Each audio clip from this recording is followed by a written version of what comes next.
Assalamualaikum warahmatullahi wabarakatuh. Waalaikumsalam warahmatullahi wabarakatuh. Alhamdulillah wassalatu wassalamu ala Rasulillah. Amma ba'du. Gimana kabarnya ya? Makan kan? Sudah makan? Baik, pada pertemuan kali ini ya, kita sudah masuk pada pertemuan yang kelima ya. Di mana pada pertemuan kali ini kita akan membahas terkait dengan materi lanjutan daripada mata kuliah kita yaitu ilmu dakwah. Materinya seperti yang dilihat pada slide di atas ya, slide di proyektor itu, hubungan ilmu dakwah dengan ilmu lainnya. Jadi itu ya, ini adalah pertemuan yang kelima kita. Sebelumnya kita sudah tahu ya, dakwah itu seperti apa, kemudian objek dakwah itu seperti apa, dan kemudian strategi dan prinsip-prinsip dakwah itu seperti apa sudah kita bahas pada buku yang pertama sampai dengan buku yang keempat ya. Sekarang kita sudah sampai pada pertemuan yang kelima ya.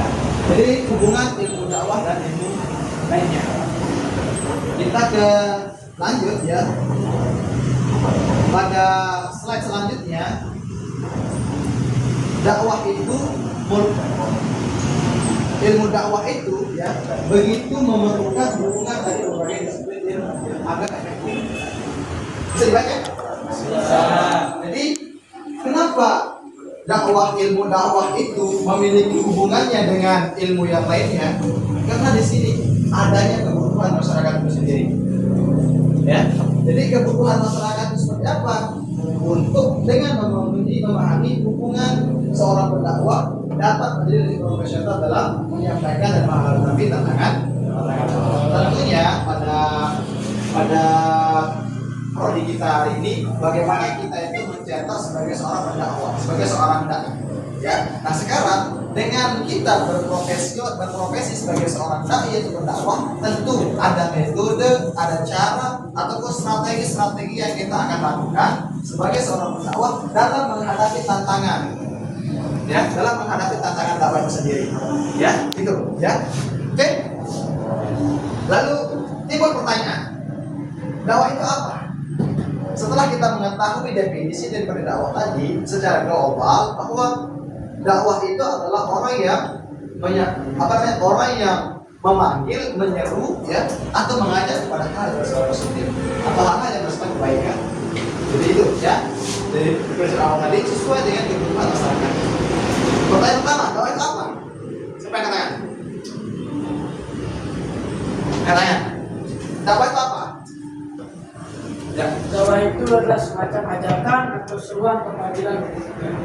Betul. Yang lain? Apa itu dakwah? Selain teman kita tadi menjawab bahwa dakwah itu adalah ajakan, seruan, kemudian panggilan, yang lain apa? Oke, baik, kita akan melihat dari sisi arti. Kita melihat ya, ini di atasnya itu ada arti ya. Ada dua definisi terkait dengan dakwah. Dakwah itu ada apa namanya? Ada menurut lugah bahasa, ada menurut istilah. Secara bahasa, dakwah itu artinya apa? Dakwatan.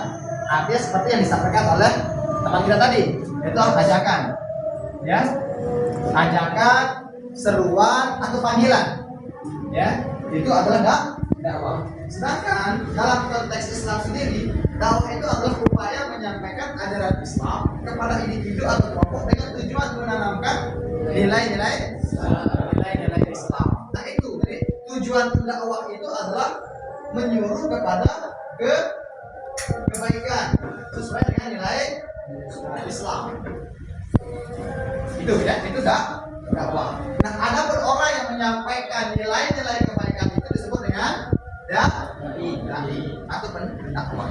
Itu ya. Nah, di dalam Al-Qur'an dijelaskan ada dalam surat An-Nahl, "Ud'u ila sabili rabbika bil hikmah wal mau'izatil hasanah wajadilhum billati hiya ahsan." Serulah manusia kepada jalan Tuhanmu dengan hikmah, dengan kebijaksanaan. Ini adalah dalil mengenai dengan dakwah sendiri.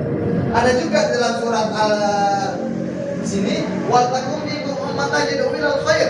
Ya. Jadi hendaklah ada di antara kamu golongan umat yang menyeru kepada kebajikan. Artinya orang yang menyeru mengajak kepada kebajikan. Itu ya konteks dalam dalil dalam Al-Quran. Lanjut saja, nanti ada sesi pertanyaan ya. Adapun dari hadis, apa dikatakan dalam hadis itu? Balighu anni walau artinya apa? Sampaikan dariku walau hanya satu ayat. Hadis riwayat Bukhari. Jadi itu dalil orang-orang berdakwah dalam definisi hadis. Kita disuruh menyampaikan kebaikan itu sekalipun kebaikan yang kita sampaikan itu cuma satu ayat, satu huruf. Ya, itu yang disebut dengan dakwah. Ada lagi, mandalla ala khairin falahu mislu ajri fa'ilihi. Barang siapa yang menunjukkan kebaikan, maka baginya pahala seperti orang yang mengerjakannya. Kamu mengajak orang untuk berjalan di atas kebaikan, maka mengajaknya itu pahalanya sama seperti orang yang mengerjakan kebaikan. Itulah tugas daripada dakwah. Oke, itu ya definisi segala singkat daripada dakwah itu sendiri. Oke, kita sudah masuk kepada judul besar kita, materi kita itu hubungan dakwah dengan lainnya. Sampai di sini ada pertanyaan, kenapa ilmu dakwah itu memiliki keterkaitan dengan ilmu yang lain? Ada pertanyaan? Sebelum kita lanjut.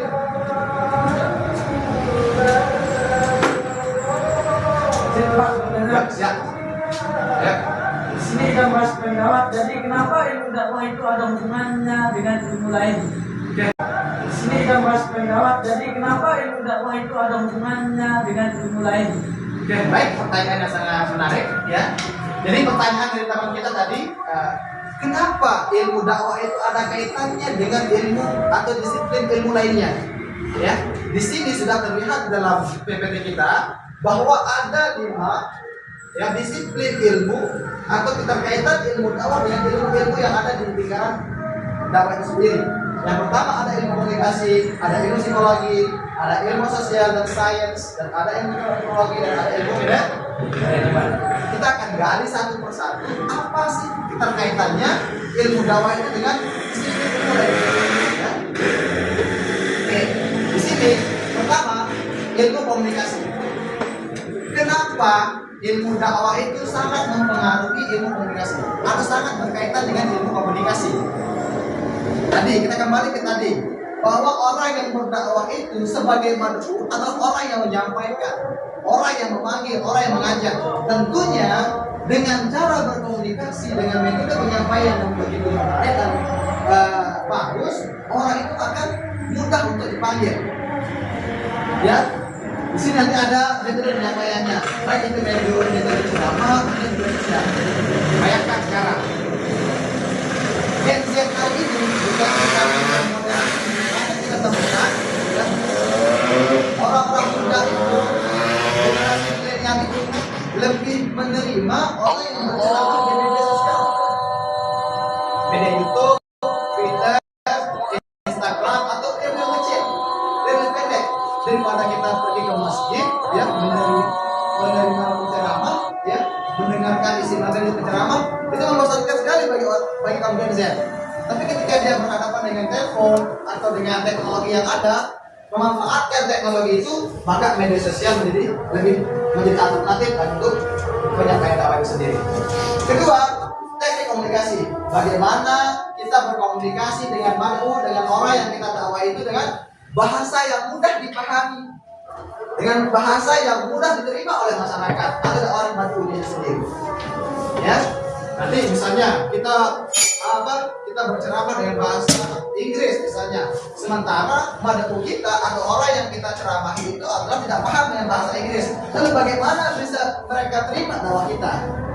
Inilah pentingnya keterkaitan ilmu komunikasi dengan ilmu dakwah. Oke, next kita ada media juga, media YouTube dan sebagainya, ya. Itu yang pertama. Yang kedua, apa kaitannya ilmu dakwah dengan ilmu psikologi? Apa siapa yang tahu? Apa? Psikologi itu apa? Ya.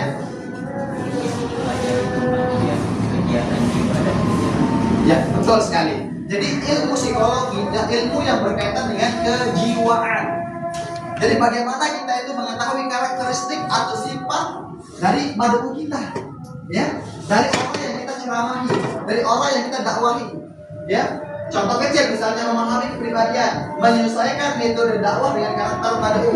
Mad'u itu artinya apa? Orang yang didakwahi. Misal kita berdakwah di masyarakat awam, tentu tidak paham dengan teknologi. Maka solusi yang kita pakai, metode yang kita pakai dalam menyampaikan dakwah itu adalah dengan metode ceramah. Kenapa? Karena orang awam yang ada di pedesaan itu tidak paham dengan media sosial, dengan Twitter, Instagram, reel pendek, tidak paham. Maka yang membuat mereka itu menjadi mudah mad'u itu adalah dengan ceramah. Begitu juga ketika kita ceramah dengan kaum Gen Z, dengan kaum yang berpendidikan tinggi misalnya, maka kepribadian mereka juga fokus kepada pendidikan itu sendiri. Ya, kemudian ada komunikasi yang efektif dan mengelola emosi. Bagaimana mad'u itu mengelola emosinya dengan secara positif. Nah, itu ya dari ringkasannya. Nah, selanjutnya, apa keterkaitan ilmu dakwah dengan ilmu sains dan sosial? Lihat, memahami budaya dan tradisi, artinya menyesuaikan dakwah kita dengan budaya setempat. Tadi ingat, definisi dakwah itu adalah menyeru kepada kebaikan. Kita tidak mendiskriminasi bahwa budaya kita jauh lebih baik daripada orang itu. Atau kita menyampaikan dalam dakwah kita ketika kita berdakwah misalnya di orang Sekotong misalnya, ya, atau di Keruak misalnya, dia memiliki budaya yang tentunya budaya itu tidak sama dengan budaya kita. Lalu kita menganggap bahwa budaya ini salah. Tidak. Maka di sini harus disesuaikan dengan konteks dakwahnya. Asalkan tidak keluar dari nilai-nilai. Nah, intinya dakwah itu adalah tidak keluar daripada nilai-nilai Islam. Ya, itu ya. Itu keterkaitan ilmu sains dan sosial terhadap ilmu dakwah. Nah, kemudian ini ada ilmu antropologi dan filsafat. Bagaimana menyelesaikan masalah keislaman yang kompleks. Artinya apa? Ketika dakwah atau misalnya ajaran Islam itu kontradiksi dengan budaya yang ada misalnya, atau kontradiksi dengan hukum yang ada di Islam itu sendiri, maka bagaimana kita bisa menyelesaikan permasalahan itu secara kompleks? Ini akan dibahas dalam filsafat dakwah itu sendiri. Apa sih sebenarnya filsafat dakwah itu? Ada di mata kuliah yang lain, ya. Kemudian landasan pemikirannya dan sebagainya, ya. Oke, next, lanjut. Ada ilmu manajemen, ya. Ilmu manajemen itu ada perencanaan dan pengorganisasian. Kita juga perlu, ya, dalam menyampaikan dakwah itu ada perencanaan terlebih dahulu, ya. Kepada siapa kita akan berdakwah, dengan apa kita berdakwah, dengan cara apa kita berdakwah, itu masuk dalam manajemen. Ada dalam ilmu manajemen yang mengatur dakwah itu supaya dia berjalan sesuai dengan ritmenya, sesuai dengan jalannya, ya. Nah itu, ya, jadi itu adalah hubungan antara ilmu dakwah dengan ilmu-ilmu atau ilmu-ilmu lainnya atau disiplin ilmu lainnya, ya. Oke, nah sini ada juga perlu, ya, dalam menyampaikan dakwah itu ada perencanaan terlebih dahulu, ya. Kepada siapa kita akan berdakwah, dengan apa kita berdakwah, dengan cara apa kita berdakwah, itu masuk dalam manajemen. Ada dalam ilmu manajemen yang mengatur dakwah itu supaya dia berjalan sesuai dengan ritmenya, sesuai dengan jalannya, ya. Nah itu, ya, jadi itu adalah hubungan antara ilmu dakwah dengan ilmu-ilmu atau ilmu-ilmu lainnya atau disiplin ilmu lainnya, ya. Oke. Nah, sini ada bahkan yang saya buatkan kalian, ya. Di sini kita melihat sumber hukum ini kan sebagai dakwah. Ini dakwah. Maka apa yang kita harus dakwahkan, apa yang kita harus ajak itu masyarakat itu tentunya harus bersumber dari hukum Islam. Hukum Islam itu apa? Al-Quran dan hadis. Al-Quran dan hadis itulah yang kita sampaikan sebagai seorang dai. Maka apa? Ada filsafat dakwah dan ada pesan. Pesannya apa? Jadi dari hukum Islam, Al-Quran dan Sunnah, apa pesan yang bisa kita sampaikan dalam isi Al-Quran itu sendiri, isi hadis itu sendiri. Maka di sini dai akan menggunakan pesan dakwah atau isi-isi sumber hukum Islam dari Al-Quran dan hadis itu, ya. Ada ilmu komunikasinya, ada ilmu psikologi seperti yang tadi, ya, sains, antropologi, kemudian ada metodenya, ada manajemennya, dan ada medianya. Nah, kemudian apa? Dai itu akan kembali kepada ini, kepada siapa dia akan menyampaikan dakwahnya. Lalu bagaimana dampaknya? Apakah dia menerima dakwah kita atau tidak? Pengembangan masyarakat Islam, problem solving. Setelah kita sudah menyampaikan dakwah kita, apakah dakwah kita itu diterima atau tidak? Ada pula bagaimana dampak kita sebagai seorang dai menyampaikan dakwah. Oke, kira-kira sampai di sini bisa dipahami? Bisa dipahami? Bisa. Oke, itu ya. Oke, baik. Mengingat waktu kita sudah hampir selesai, ya. Jadi untuk pertemuan selanjutnya, ya, kita akan bergiliran. Besoknya nanti akan presentasi oleh kamu, ya. Kamu, ya, sebagai ketua kelas, ya, sebagai ketua kelas di sini atau kosmanya, maka kamu harus mempersiapkan makalahnya dengan kriteria seperti ini. Oke? Oke, itu ya. Mungkin itu saja dari saya. Saya mohon maaf kalau ada kekurangan dalam memberikan penjelasan di sini. Terima kasih.